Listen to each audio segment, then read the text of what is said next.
Welcome to the Deep Dive. We're here to unpack stories that, well, really make you think. Stories that shed light on the human condition. Today, we've got a really powerful and honestly often harrowing narrative. It's a life filled with just unimaginable hardship, incredible twists of fate, and surprisingly, moments of grace, too. We're taking a deep dive into a case study that I think will profoundly challenge your understanding of resilience, consequence, and maybe something deeper. We're looking at it through the specific karmic insights provided in our source material. Yeah, we have excerpts from an audio case study. It's a very personal account, laying bare the raw realities of one woman's journey. It's intense. It really is. And our mission today is to, pull out the key insights from this incredibly dense and frankly heartbreaking story. We'll trace the events of her life first, the things that happen. Then we'll delve into the explanations offered by the source, connecting the dots between actions and their, well, far-reaching effects, sometimes even across lifetimes. And just for context, the framework we're using today sees our actions, thoughts, words, good or bad, as creating seeds that eventually ripen into consequences. Maybe in this life, maybe later. Good actions create merit, like spiritual capital, while bad actions lead to suffering. That sets the stage perfectly. So this deep dive is about understanding that intricate dance between cause and effect, right? Not just on the surface, but these deeper principles the source suggests are at play. Okay, let's start at the beginning. Her unimaginable start. Picture this. Born into a farming family, 8 kids, hard work, she's the 6th. But her arrival, not exactly celebrated. Her father gets seriously ill right after she's born, and her mother becomes convinced she's bad luck, the term used is Dhammakaya. And her mother's response, it's shocking. She tries to bury the baby alive. It's truly horrifying to even think about. But what's remarkable right from the start is the immediate intervention. Yeah. A monk just passing by in his alms round, hears crying. He finds the infant, presumably buried shallowly, maybe a head exposed, and quickly alerts the grandmother. And the grandmother rescues her own grandchild. This immediate rescue, despite the terrible act, it already hints at some kind of counteracting force, wouldn't you say? It absolutely does. Something saved her. So the grandmother raises her for 3 years, a little bit of peace, maybe, but then the mother takes her back. And from age 3, her childhood becomes just horrific, forced into adult work, cooking, cleaning, hauling water for tons of pots, and punishment if she didn't do enough. Tied up, stripped naked, beaten savagely, cursed with awful language. Her mother even said out loud, "She's not my child." This goes way beyond physical hardship. It's profound psychological torture. Denying basic needs, dignity, especially to a child that young. It creates such deep trauma. And if we look at it through that karmic lens the source provides, these early experiences could be seen as like the ripening of past negative actions, attracting an environment that mirrors that past energy. It's hard to fathom. And as if that wasn't enough, the abuse escalated terribly. From age 3 to 12, she was serially raped by 5 of her brothers, 4 older, 1 younger. They threatened her, told her she'd be tied up and starved if she said anything. She was just a terrified child, so she kept quiet. It's unspeakable. So at 15, she's desperate to escape this hellish family, as she calls it. She sees a way out, or thinks she does. She actually lies to her parents, claims she's pregnant by a man who liked her, just to get away. Yeah. They force a marriage. A really pivotal moment, isn't it? But born of pure desperation. And predictably, maybe, this escape route just leads her straight into another cycle of suffering. It almost feels like those underlying karmic patterns, as the source suggests, are just pulling her back towards similar situations, trying to escape without resolving the root cause. Right, just repeats. The husband, already married, an alcoholic, abusive, and his first wife torments her too. Just awful. Then at 16, a friend says, "Hey, got a good easy job for you with my sister." Sounds hopeful, but it's a trap. She ends up forced into prostitution, and apparently her looks, or maybe her karma, as the source suggests, made her very popular, which led to exhaustion, even a severe uterine infection. It's really striking, isn't it, how this wave of misfortune just seems to follow her relentlessly. Every attempt she makes to get out of one bad situation seems to land her in another, sometimes worse. From that karmic viewpoint, this consistent pattern suggests, well, deep-seated causes manifesting over and over until they're somehow understood and resolved. The tragedy just keeps compounding. She falls for a soldier, gets pregnant, he denies the baby is his, and then, in another incredibly cruel move, her own mother takes the baby boy, registers him as her own child, and won't even let the protagonist hold him. Then the mother forces her back into prostitution to pay for her own gambling and drinking habits.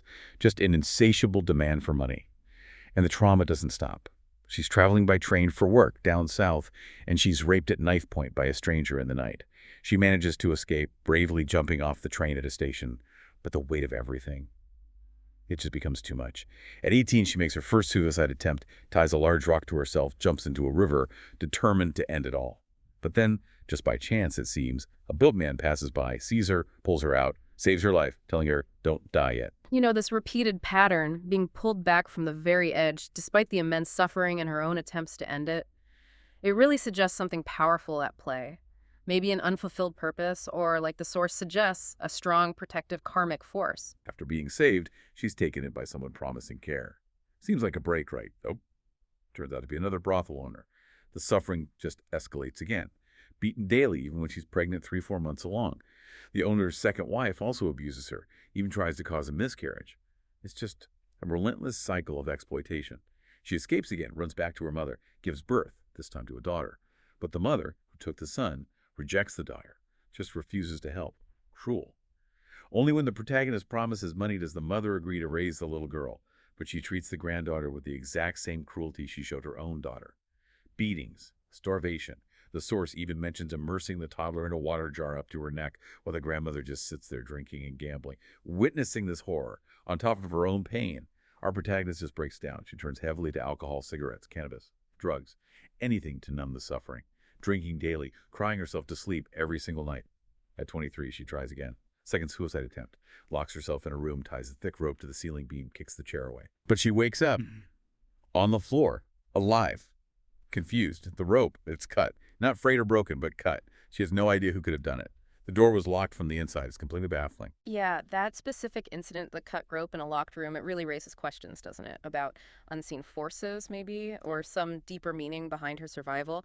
It feels like more than just luck. Fate, or karma as the source frames it, just seems insistent that her life isn't over. So she tries to rebuild again. Learns traditional massage, starts making good money. But it all goes. Vices, gambling, debts. She has to flee again, this time to Phuket, escaping creditors. Ends up living on the beach, doing massages and prostitution just to survive. Then, at 27, a real breakthrough, it seems. She meets a foreigner on the beach, a kind man. Seems like a genuine Prince Charming moment. He's impressed by her massage skill, invites her to dinner, then back to his room. And here's the surprising part. He doesn't try anything. He doesn't touch her. She asks him why. He kneels down, tells her he loves her, says her past doesn't matter at all, and asks her to marry him because he's been looking for someone like her his whole life. Wow. So she moves abroad with him, takes her daughter. Remember, her mother still won't let her have her son back. He turns out to be a wonderful stepfather. They have children together, twin boys. It really looks like, finally, a chance for real happiness, stability, after just so much darkness. It really does feel like a major turning point, a powerful moment of light, you know. It shows that even after immense suffering, circumstances can shift dramatically, often linked, the source suggests, to past positive actions finally bearing fruit. But life still isn't exactly a fairy tale. They weren't rich. She still had to work hard. And raising twins, it led to lots of arguments with her husband, different parenting styles, stress. She gets really frustrated, feels like everything gets on her nerves, just overwhelmed. And then, at 32, the twins were only 3 months old. She attempts suicide again, the third time. Strangles herself with a scarf. Her husband finds her just in the nick of time, rushes her to the hospital. He's absolutely devastated. He begs her, please don't do this again. Promises her anything, says she can control everything in their lives, even all their money. Just don't try to leave him and the kids. And she takes him up on it. For the next 5 years, she basically squanders all his money. Alcohol, cannabis, partying with friends he doesn't like. And true to his word, he never says a critical thing. Not once. But eventually the bills pile up. The stress mounts again. Another financial crisis looms. Which leads to her fourth suicide attempt. She mixes a cocktail of different medicines with whiskey, drinks it all down, then takes 50 sleeping pills. And just waits to die. After about 10 minutes, she's feeling severe physical effects, face burning up, sweating, lips numb, eyes red, gasping for breath. Then she hears one of her sons cry out. Just that sound. It somehow jolts her back to awareness. She manages to run to a nearby doctor's office, collapses, and wakes up later in the ICU, saved again. This repeated self-destruction, even when she seemingly has love, opportunity, it's genuinely puzzling, isn't it? Each time something intervenes, it shows this incredibly powerful internal struggle, definitely, but also feels like an equally powerful force, maybe external, maybe internal merit, pulling her back from death every single time. Her poor husband. Again, he pleads with her not to try it again. But this time she tells him he's too good for her. She wants a divorce. She confesses everything she's done, the spending, everything. He's not angry, just heartbroken. He only asks, but how will our children live? He suggests waiting, delaying the divorce until the twins turn 10. She agrees. 5 years pass. On the twins' 10th birthday, he drinks heavily. She hears him murmuring in his sleep, "Don't leave me and the children." Oh. But he keeps his promise. He agrees to the divorce. The court rules for shared custody. That really shows incredible integrity on his part, doesn't it? Such deep love and commitment, especially compared to all the abuse she experienced earlier, his steadfastness through all that. It's truly remarkable, real compassion. So after all that turbulence, what happens next? What does the future hold? Well, there's a twist. Back in 1991, she had visited a temple. She prayed to a revered monk figure, Longpo, asking to become rich so she could do good deeds, make merit. She goes back abroad, and then Hefik wins the national lottery. A huge amount, 37 million Thai baht. Incredible. But idea. She forgot the vow she made when she prayed. The vow that if she got rich, she'd quit all her vices, the drinking, gambling, everything. And so all 37 million, gone. Squandered on gambling and alcohol. The source actually calls this matasmat, which translates roughly to cheating on merit. However, once all the money was gone, something clicked. She had a profound realization, a moment of clarity. She quit everything. Cold turkey, alcohol, gambling, all of it. Just stopped decisively. And now she's dedicated solely to making merit, doing good deeds. Her kids are grown, the twins are about to graduate, and she plans to bring them to Thailand to ordain as monks, even for a short time at Wat Phra Dhammakaya. What a transformation. After so much suffering, so much self-destruction, it really highlights that potential for profound change, for redemption. Even after a lifetime like hers, it's actually quite hopeful, showing that growth and awakening can happen at any point. Okay, so now we get to the really fascinating part, according to the source material. The why. Why did all this happen? This is where we move beyond just the story into the deeper karmic explanations provided. Right. Let's dive into those explanations. Yeah. First off, the most shocking part. Why was she buried alive as a baby? And how did she get saved so fast? Okay, so the explanation given is this. In a past life, she was born as a man, a soldier. He was ordered to bury enemies alive. Now, he didn't fully agree with the order, felt some reluctance, but he still followed through. So this karma, being less intense because it wasn't done with full cruel intent, combined with some positive merit she'd made in the past with monks, allowed for her survival. Her mother's feeling that she was bad luck. That was just the trigger, the way the karma manifested, not the ultimate cause itself. That's a really key distinction, isn't it? Even following harmful orders creates a karmic debt. But past good deeds, merit, can act like a safety net, intervening at critical moments.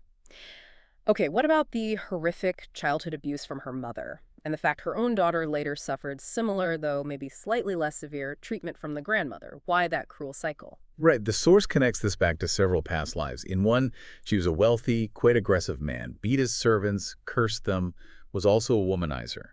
Then, after a period in what the source calls a grand hell state, due to those actions, she was reborn later as a woman, became a prostitute, and eventually a brothel owner, a kaino, who herself beat and forced other women. So this accumulated karma attracted a mother in this lifetime who treated her in that same abusive way. It was her own past actions ripening, not some specific vendetta from the mother in this life. And her daughter experienced similar cruelty because she apparently shared similar, though lighter, past karma with her mother. Wow. So the suffering she endured was essentially a mirror, reflecting the suffering she'd inflicted in past lives, a really direct karmic feedback loop. And her mother. Why was she described as so cruel, so harsh? And why did she end up isolated in old age, with nobody wanting to be around her? The explanation for the mother's nature is that she had only recently emerged from various levels of what the source calls lower realms of intense suffering that are the direct result of negative karma. So her harshness, her cool language, it was like a residue, a carryover from those terrible experiences. Plus, in her human life, she apparently didn't do much to encourage good deeds or make merit herself, which led to her isolation later on and falling back into vices. That's a pretty stark explanation for extreme cruelty, suggesting suffering can kind of bleed over from one state of existence to the next, influencing personality here. Okay, and why did her mother specifically take her son away and stop her from seeing him? Was there a specific cause for that particular pain? Yes. According to the source, that links back directly to the lifetime when the protagonist was that wealthy man. Apparently, he had a debtor who couldn't pay up. So he seized the debtor's child and forced them into servitude, essentially slavery. That specific act of taking someone's child resulted directly in her own child being taken from her in this life. A very clear, almost one-to-one example of karmic cause and effect there. An act of separation leading to experiencing separation. What about constantly having to give money to her family for their vices? The money that was never enough, just a constant drain. That consequence is traced back to her time as the brothel owner, forcing women to work against their will primarily for money. So now, in this life, she feels compelled, almost karmically bound, to provide for her family's vices, reflecting that past exploitation. Interestingly, the advice given in the source was to try and reframe her intention to view it as supporting relatives, even in their bad habits, as an act of generosity. This could help purify the situation and generate some merit, even while fulfilling the karmic debt. That's interesting. So even when you're facing the fallout from past negative actions, shifting your intention in the present can start to change things, or at least soften the impact. Now, the broader patterns, the constant poverty, the addictions, the prostitution, and especially those horrific repeated rapes by her brothers and later the stranger. What was the deep root cause of all that pervasive suffering? The source points to a major karmic root in a past life where she was quite the playboy. The term used is anatetuni, meaning very promiscuous and likely causing harm through infidelity or exploitation. This karma apparently led to rebirth as a prostitute after time spent in a hell realm. And then her actions as a brothel owner in a subsequent life just solidified that cycle. Poverty, vice, being constantly surrounded by that kind of energy and those kinds of people. This deep karmic pattern is also given as the explanation for the repeated sexual violence and abuse she endured from men throughout her life. It paints a powerful picture of how patterns of, say, disrespect or exploitation towards others can create this karmic echo where you end up experiencing similar actions yourself, a really tough cycle. And the 4 suicide attempts, but never succeeding. Who or what kept saving her?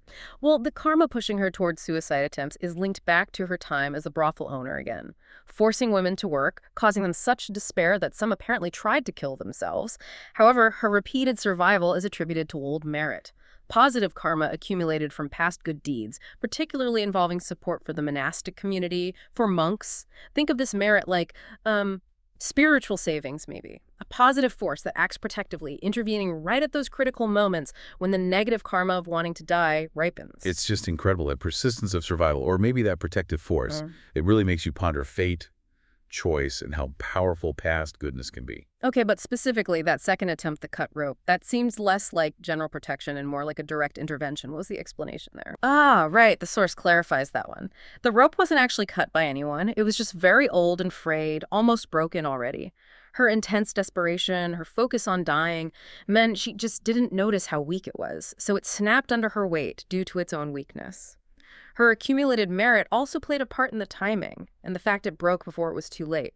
A combination of factors, really. That's fascinating. So not a mysterious rescuer, but a convergence of mundane circumstances and past merit, creating what looked like a miracle. Now, the foreign husband. He really does seem like a beacon of light after all that darkness. What brought him into her life, and why couldn't she initially find happiness with him, even though he was so good?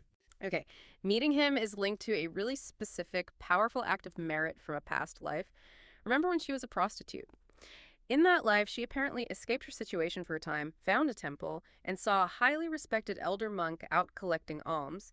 She used the very last bit of money she had to buy food and offer it to him, and she made a sincere wish, a prayer, to escape her suffering permanently. That specific act of selfless giving with pure intention was the direct cause that brought this kind, loving husband into her life lifetimes later. However, the reason she struggled initially, the arguments, the frustration, that's attributed to her present life karma, the habit energy of associating with bad people, the source calls it, Mana, not him. It made it difficult for her to truly settle down and trust goodness, even when it was right there. Old patterns interfering with new blessings. So even amidst all that negative karma, this profound positive connection, forged by one act of merit, persisted across lifetimes and eventually manifested. That's quite something. But also shows how current habits can still mess things up. Were they connected before? Was this a brand new relationship? Or did they have history? Oh yes, definitely history there. The source says they were actually husband and wife for many lifetimes before, including back when she lived the life as the soldier and also when she was the wealthy playboy. Their connection runs deep. Wow. So their souls kept finding each other, an enduring bond across all those different lives and experiences. What about the lottery win and how quickly it disappeared? What's the karmic meaning behind that? Right. The win itself came from the merit of that offering she made to the elder monk in her past life as a prostitute. That same good deed brought both the good husband and the lottery win, eventually leading her back towards the monastic community too. But the money vanished so quickly because she broke the vow she made when she prayed for wealth, the vow to quit her vices. That's the cheating on merit, the Ka. Hmm. Essentially, the good deed brought the opportunity, the wealth, but breaking her promise, her commitment, meant the merit couldn't sustain that positive outcome. It destabilized it, causing the money to just dissipate. That really underscores the importance of follow-through, doesn't it? Intention and commitment. The good deed brings the potential, but keeping your virtue intact helps stabilize the good results. Her father, who died from cancer caused by alcoholism, the source mentions where he went after death. Yes, it does. According to the source, due to his lifetime of habitual heavy drinking, he went directly to what's described as the fifth great hell, or a realm of intense suffering specific to the karma of intoxication. It describes him as currently experiencing torment, being force-fed boiling black acid. Because of the intensity of this state, he can't receive any merit she sends him yet. But the advice is that she should absolutely keep sending it, dedicating good deeds to him, because that merit will accumulate and essentially wait for him in a less severe, lower realm, Anana, after he eventually finishes his term in the great hell. That's a very vivid and sobering picture of consequences for harmful habits in this framework, but also shows the enduring power of merit, even if it has to wait. And finally, her own connection to the monastic community and her son's possibly ordaining. What's the root of that? Her connection goes back to that past life as the prostitute making the secret offering to the elder monk. And also, in another life as a servant, she apparently continued to make merit cautiously, supporting monks when she could. Her twin sons also have their own karmic connections. They've apparently made merit in past lives as food providers to Kud, supporting monastic communities. Some of them, it seems, have even ordained before, maybe for short periods, maybe longer, in previous lives. So the advice is for her to continue guiding them, nurturing that connection, as it's part of their own spiritual paths as well. It really paints this picture of these long-standing spiritual threads that, despite maybe lifetimes of immense suffering and detours, eventually seem to pull individuals back towards virtue and making merit. Wow, that is an incredibly detailed and comprehensive look at one single very difficult life, but seen entirely through this lens of karmic cause and effect. It definitely offers a unique way to think about human experience.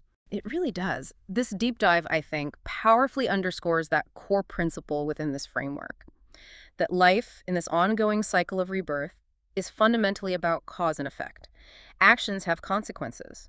And understanding this, even just considering it, might help us navigate our own lives maybe a bit more wisely, more consciously recognizing the impact of what we do, say, and even think. So thinking about that, what does this all mean for you, listening right now? Well, it's certainly a powerful reminder, isn't it, that our actions, good and bad, they ripple outwards. They have consequences, sometimes immediate, sometimes, according to this view, lifetimes away. Nothing's just random.